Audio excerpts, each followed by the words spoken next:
करते पापियों को आपसे है प्यार। ये अमर ग्रंथ ये मुक्त ग्रंथ ये परमेश निराला। कृष्ण कन्हैया लाल की जय। श्रीमद् भागवत महापुराण सप्ताह ज्ञान भगवान की जय। ये हरि सुंदर नंद मुकुंदा हरि नारायण हरि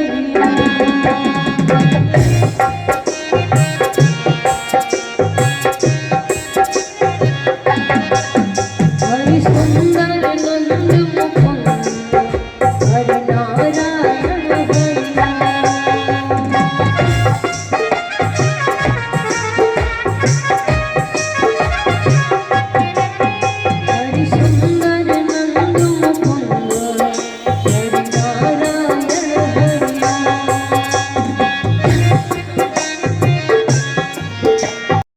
ब्रह्मा जी को ठाकुर जी ने क्षमा नहीं किया। अब माया के प्रभाव से ठाकुर जी ने 1 वर्ष के लिए वही ग्वाल बाल वही गाय बछड़े उत्पन्न कर लिए थे। गाय माता के मन में भाव आया, ये सुंदर सा पुत्र अगर हमारा होता तो ये हमारा दुग्ध पान करता। ठाकुर जी लीला करते, गोपियां देखती, अगर हमारा भी ऐसा पुत्र होता तो हम इसे कितना प्रेम करते। आज ठाकुर जी ने सबकी लालसा पूर्ण करने के लिए स्वयं से ही जितने ग्वाल बाल थे, जितने गाय बछड़े थे, सारे प्रकट कर लिए थे। 1 वर्ष तक ये कार्य चला। और आज जब ब्रह्मलोक से अपने सखा अपने गाय बछड़े लेकर आए तो जो प्रकट किए थे वो पुनः अपने में समाहित कर लिए। और जो काल सैया पर विराजमान थे सारे सखा, आज जैसे ही अपने घर आए तो अपने घरों में बताया, मैया आज कृष्ण ने अघासुर को मारा।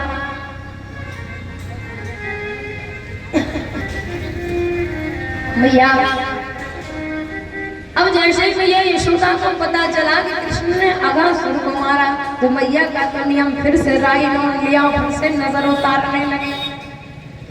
भगवान कहते हैं अघासुर मारा 1 वर्ष पहले और नजर उतर रही आज। बोले क्यों? क्योंकि जो सखा थे ना, जो गोपिकाएं थी ना, जो ग्वाल थे, वो काल सैया पर विराजमान थे। आज जब ब्रज में आए तो अपने घर वालों को बताया तो भगवान बड़े प्रसन्न होते हैं।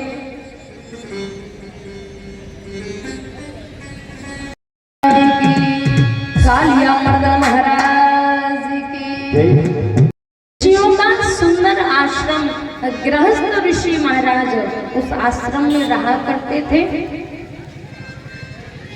संतों का स्वभाव माला जाप करते, यज्ञ करते, हवन पूजन करते। एक दिन का समय भगवान श्री कृष्ण को गौचारण के समय भूख लगी।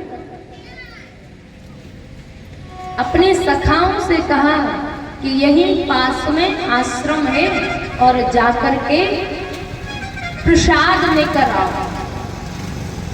अब सखा गए महाराज और जैसे ही प्रवेश किया जो संत थे, जो ऋषि थे, वो हवन कर रहे थे। सखाओं ने कहा कि हम वृंदावन से आए हैं और श्री कृष्ण के सखा हैं और हम आपसे प्रसाद लेने के लिए आए हैं। ऋषियों ने भगा दिया भगवान के सखाओं का।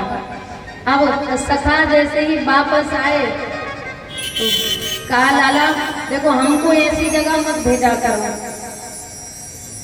ना तो जान ना पहचान और ऊपर से बेइज्जती अलग हो गई, ऐसे नहीं भेजा कर। भगवान ने कहा किसके पास गए थे? बोले हम ऋषियों के पास गए और हमने परिचय दिया, हमने कहा भोजन दे दो तो उन्होंने दिया ही नहीं, बताओ क्या करें। भगवान श्री कृष्ण ने कहा तुम गलत जगह गए थे, तुम गलत जगह गए थे, अब सही जगह जाना। बोले कौन सी सही जगह? बोले ऋषि पत्नियों के पास जाना। भगवान श्री कृष्ण के सखा दोबारा जाते हैं और जैसे ही ऋषि पत्नियों को प्रणाम कहा और हम बताया कि हम कृष्ण के मित्र हैं, वृंदावन में आए हैं और आपसे भोजन प्रसाद पाना चाहते हैं। विचार करना महाराज, पत्नी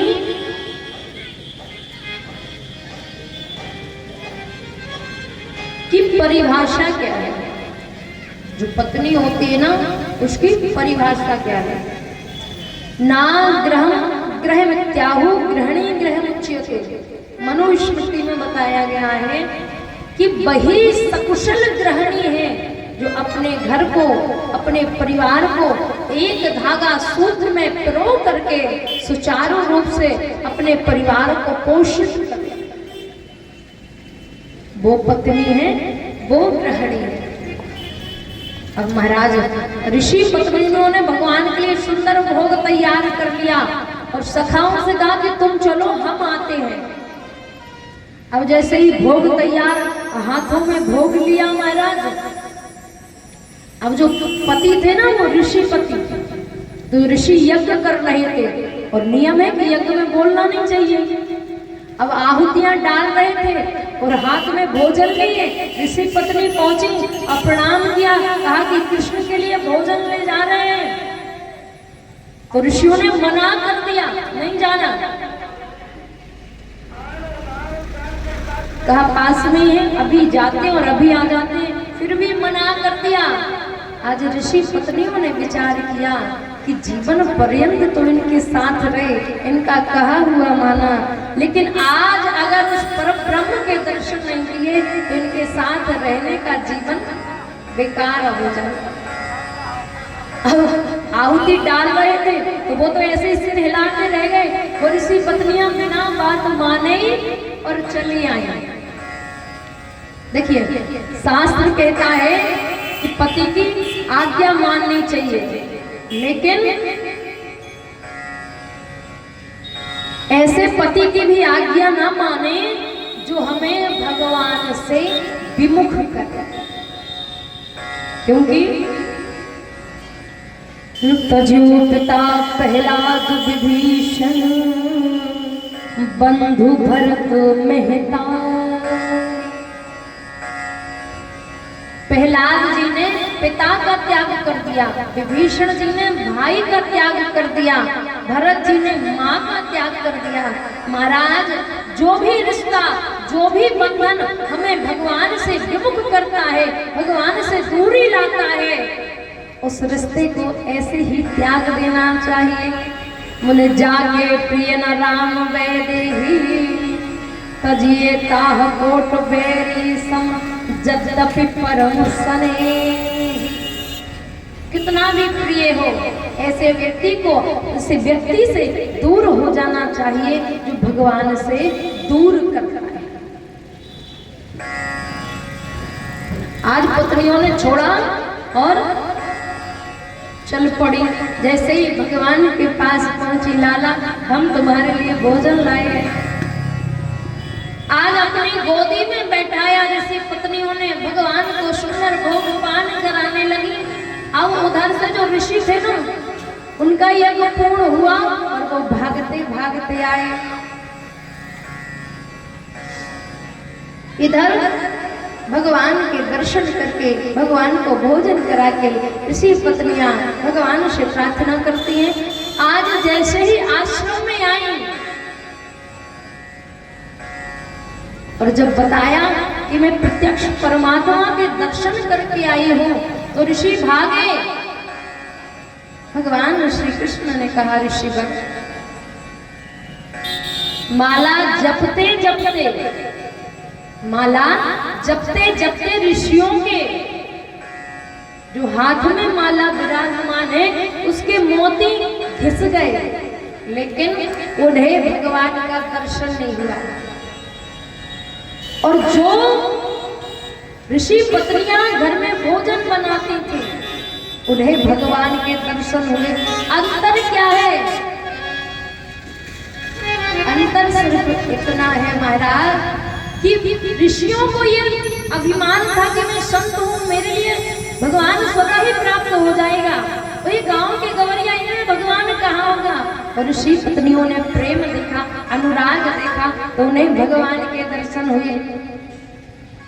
और सबने सुना भी है कि पता नहीं किस रूप में आकर नारायण मिल जाए सखा है। और बताओ आपके मामा के घर हम ऐसे फटे पुराने वस्त्र पहनकर जाएंगे, अच्छा थोड़ी लगेगा। तो भगवान ने कहा तुम्हारे वस्त्रन की व्यवस्था करनी है। सखाओं ने कहा हाँ प्रभु वस्त्रन की व्यवस्था करो। देखा सरोवर में बहुत सारे धोबी वस्त्र धुल रहे थे। भगवान श्री कृष्ण कन्हैया लाल एक धोबी के पास पहुंचे, बोले भैया राम राम, मामा श्री राम राम। और धोबी ने कहा कौन से मामा, कौन हो? कहा हम कृष्ण हैं। अब धोबी ने कहा अच्छा तुम वही कृष्ण हो, हमारे महाराजा कंस के शत्रु। भगवान ने कहा प्रभु हम शत्रु थोड़ी, हम तो तुम्हारे भानेज हैं। बोले बहुत देखे ऐसे भानेज, और भगवान को मारने के लिए दौड़ा। अब जैसे ही दुत्कार दिया भगवान को, तो भगवान के साथ जो छोटा सा सखा था ना, उसने भगवान का हाथ खींचा। बोले लाला भोगो तेरो यो मामा, लेकिन ये ज्यादा बढ़ के तुम एक काम कर, या तो रोक वरना मुंह से कहते मैं या को अच्छो इलाज करूं। भगवान ने कहा ठीक है हम कुछ करते हैं। बोले तू अपने वही हाथन को प्रयोग कर जिन हाथन से पूतना मारी, बकासुर मारो, अघासुर मारो, बता या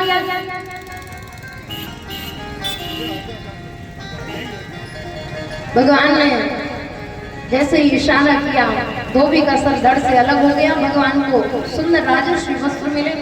अब सखा छोटे छोटे और राजर्षि वस्त्र बहुत बड़े बड़े। अब पहने महाराज तो रास्ता में यूं लगे माना झाड़ू लगाते चले जा रहे। सखा बोले प्रभु बड़ी शर्म लगे, ये कपड़ा तो मांगे से लगे, कुछ व्यवस्था करो। भगवान का भक्त एक दर्जी था, सुंदर वस्त्र उसने बनाए, नाप के किए, और वस्त्र पहनकर भगवान ने सुदामा नाम के माली से माल्यार्पण किया। तत्पश्चात मार्ग में चले जा रहे थे। वहां से सुंदर से एक स्त्री जिसका नाम है कुब्जा, आज भगवान ने देखा तो सुंदरी नाम से संबोधित किया। बड़ी मोहित हो गई। बोले प्रभु मेरा नाम तो सुंदरी ही था, लेकिन त्रिवक्रा होने के कारण सब कुब्जा कुब्जा कहते हैं। सही परख तो प्रभु आज आपने की है। हाथ में मलयाग्र चंदन महाराज जैसे ही भगवान को मस्तिष्क पर तिलक लगाया, सारे सखाओं को तिलक लगाया। आज भ्रमण करते हुए भगवान श्री चले जा रहे हैं और अपने भक्तों का उद्धार करते हुए चले जा रहे हैं। एक बार जाओ तो सही। आज उद्धव जी जाते हैं महाराज, बोले जा रहा हूं लेकिन आज के ही आज वापस आ जाऊंगा। कहा बताऊं, बाद में पता चलेगा कि आज आ जाओगे कि कुछ दिनों बाद आओगे या महीनों बाद आओगे। आज उद्धव जी चले महाराज। इधर ब्रजवासियों की दशा देखिए, नित्य प्रति गांव के बाहर खड़े हो जाते। लाला ने परसों की कही थी और परसों लाला आता ही होगा। रोज गांव के बाहर सीमा पर खड़े हो जाते, दिन भर प्रतीक्षा करते। जब ठाकुर जी नहीं नजर आते, शाम को अपने अपने घर चले जाते, कोई काम नहीं करते थे। आज प्रतीक्षा कर रहे हैं। भगवान श्री कृष्ण की काली कांवरिया उद्धव जी लेकर आए, सारे रथ पर चढ़ गए। कृष्ण आ गया, मेरो लाला आ गए और ठाकुर आ गए। जब देखा कृष्ण नहीं है, ये तो उद्धव है। कहा हमें मैया यशोदा के भवन जाना है। ब्रजवासियों ने कहा उद्धव ये जो जल की धार आप देख रहे हो ना, ये जल की धार मत समझना, ये मैया यशोदा, बाबा नंद, गोपियां, श्री राधा जी के अश्रुओं की धारा है जो बहते बहते गांव के बाहर तक। जब श्री भगवान गए मैया यशोदा को दिखाई नहीं पड़ता, बस भवन में रहते केवल भजन करते और अपना वात्सल्य उमड़ आता, मैया फिर से रोने लग जाते। उद्धव जी ने प्रणाम किया, रात्रि सत्संग किया। सुबह जैसे ही गोपियों श्री राधा रानी के पास पहुंचे, बात कर रही थी गोपियां कि आज भगवान हमारे सपने में आए, हमारे घर माखन चुराया। दूसरी गोपी कहती है आज भगवान हमारे घर आए, सत्यनारायण की पूजा बिगाड़ कर चले गए। दूसरी गोपी कहती है आज मुझे भगवान सपने में ये किया वो किया। सखियों ने कहा श्री जी क्या आपको स्वप्न में भगवान नजर नहीं आते, कृष्ण नहीं आता? श्री राधा रानी कहती है सखी स्वप्न कब आता है? जब नींद आती है, और जब से कृष्ण गया है ना तब से मैं सोई नहीं हूं, और मैं सोई नहीं हूं ना तो स्वप्न आएगा कैसे? आज उद्धव वही लौट गया महाराज, विचार करने लगा कि इनके तो पद के रज के भी लायक नहीं हूं मैं अपने आप को ज्ञानी समझता था। ये तो प्रेम की बात है उधो, बंदगी तेरे बस की नहीं है।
राजा रेवती कन्या का नाम है रेवती।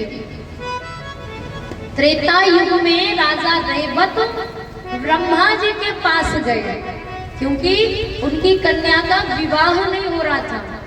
इसलिए ब्रह्मा जी के पास गए कि बताओ आखिर हमारी कन्या का विवाह कब होगा। आज जैसे ही ब्रह्मा जी के पास गए, ब्रह्मा जी ने बताया कि आपकी कन्या का विवाह त्रेता में नहीं, द्वापुर में शेषावतार बलराम जी के साथ होगा। ये पूछने के लिए जाने में आने में एक युग लग गया। जब जैसे ही रेवत जी आए तब तक युग बदल गया, द्वापुर युग लग गया। आज देखा कि द्वारका में बलराम जी रहते हैं, तो अपनी कन्या रेवती का विवाह बलराम जी के साथ कर दिया। अब भगवान दाऊ जी को चिढ़ाने लगे। क्यों चिढ़ाने लगे? कि रेवती जी बड़ी थी लंबाई में, तो दाऊ भैया छोटे। भगवान जी चिढ़ाते थे, भाभी तो देखो कितनी बड़ी है। दाऊ भैया जब आप बोलते होंगे तो ऊंचा मुख करके बोलना पड़ता होगा। अब दाऊ भैया को आया क्रोध, तो जो हल रखते थे ना, उनका अस्त्र है हल। आज रेवती के सिर पर जैसे ही हल मारा ना, तो उनका कद दाऊ भैया के बराबर हो गया। बोले कृष्ण कन्हैया लाल की।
आदरणीय अशोक कुशवाहा जी, आदरणीय संजय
फूट गई मटकी फेंक गाओ फूट गई मटकी फेंक गाओ मधुबन में कबीरा हो गई है मधुबन में कबीरा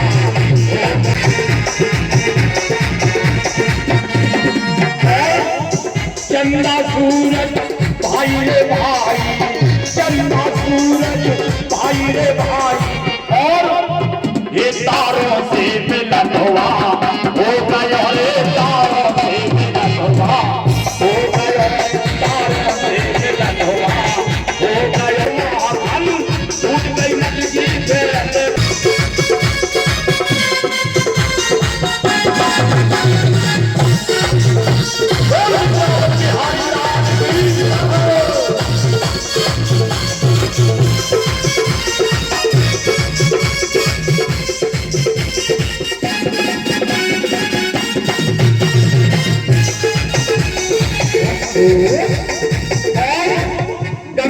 जमुना पे नहीं बहरे, गंगा जमुना पे नहीं बहरे राम, गंगा जमुना पे नहीं बहरे।